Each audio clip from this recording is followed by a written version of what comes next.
अस्सलामु अलैकुम वरहमतुल्लाहि वबरकातुहू। तो दोस्तों, आज हम बात करने जा रहे हैं वज़ू के फ़राइज़ के बारे में। वज़ू में कितनी चीज़ें फ़र्ज़ हैं और क्या क्या हैं कि जिनके बगैर वज़ू नहीं होता है। आइए जानते हैं।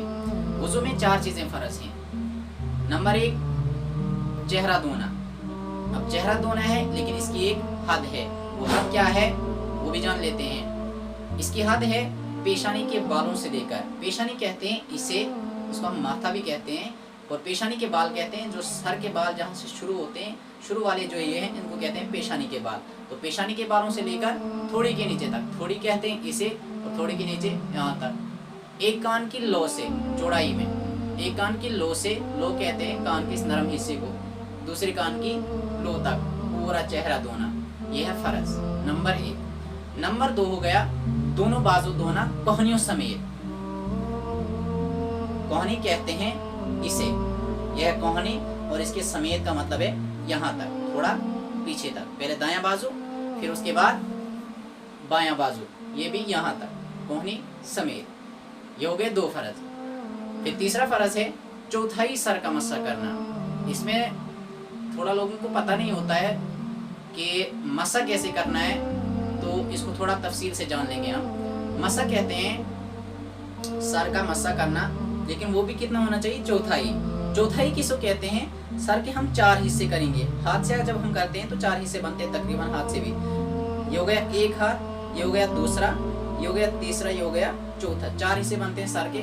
तो किसी भी चीज़ के जब हम 4 हिस्से करते हैं तो चौथा हिस्सा यानी इतना, ये होता है चौथाई।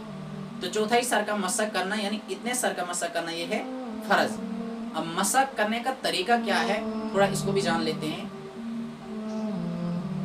देखें, सबसे पहले टोपी जो भी सर पे हो वो उतार देना है, अमामा हो तो फिर हाथ ऐसे करने हैं। ये शहादत की उंगली जो है इसको थोड़ा ऊपर कर देना है, अंगूठा भी नहीं लगना चाहिए। ये 3 उंगलियां साथ में रखनी है, इनको ऐसे टच कर देना है, आपस में मिला लेना है। फिर यहाँ से स्टार्ट करना है हमने मस्सा करना। ये सुन्नत का तरीका दिखा रहा हूँ मैं, वरना चौथाई सर का मस्सा वो अलग से बता दिया मैंने। ये सुन्नत का तरीका है। ऐसे स्टार्ट करेंगे हम, ऐसे, और आखिर तक ले जाएंगे। फिर वहाँ से उंगलियों को सीधा करेंगे और पीछे से आगे के लिए ऐसे करके लाएंगे। हो गया ये। अब ये शहादत की उंगली जो हमारी बच गई थी, हम इसको कानों में डालेंगे और इसको घुमाएंगे ऐसे। अब बचा था अंगूठा, इसको कानों के पीछे से लेंगे, लेकिन नीचे से ऊपर की तरफ ऐसे। अब पिछला हाथ जो बाकी है, इससे हम गर्दन का मस्सा करेंगे। ये हो गया मस्सा का सही तरीका और सुन्नत तरीका।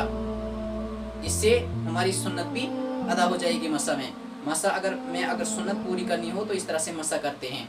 बाकी फ़र्ज़ जो है वो चौथाई सर का मस्सा करना है। उसको अगर कभी हमें जल्दी हो, कोई मजबूरी हो, तो ये चौथाई सर का मस्सा करते हैं, इतने सर के बराबर, यानी इस तरह से हम कर लेंगे सर का, लेकिन टोपी का नहीं, तो मस्सा हो जाएगा। तो ये हो गए 3 फ़र्ज़, वज़ू के 3 फ़र्ज़। और सबसे आखिरी फ़र्ज़ जो है वो है दोनों पैर धोना टखनों समेत। टखना किसको कहते हैं, पैर के ऊपर थोड़ी सी जो हड्डी बाहर के लिए हमें दिखती है ना, जैसे हमें कोहनी यहाँ पे है, इसी तरह वहाँ पैर के ऊपर भी जो हड्डी सी होती है, तो उसके ऊपर तक, उसके समेत यानी उसके थोड़ा ऊपर तक पूरा पैर धोना, पहले दायां फिर बायां, ये है फ़र्ज़। तो ये सब, लेकिन इसमें सुन्नत जो है वो है 3-3 मरतबा धोना। तो ये वज़ू की 4 फ़राइज़ हैं। नंबर 1 चेहरा धोना, नंबर 2 दोनों बाजू धोना, नंबर 3 चौथाई सर का मस्सा करना, नंबर 4 दोनों पैर धोना टखनों समेत। उम्मीद है आपको वीडियो पसंद आई होगी, तो लाइक और शेयर ज़रूर करें। साथ में हमारे चैनल पे नए हैं तो सब्सक्राइब करना न भूलें। अस्सलामु अलैकुम वरहमतुल्लाहि वबरकातुहू।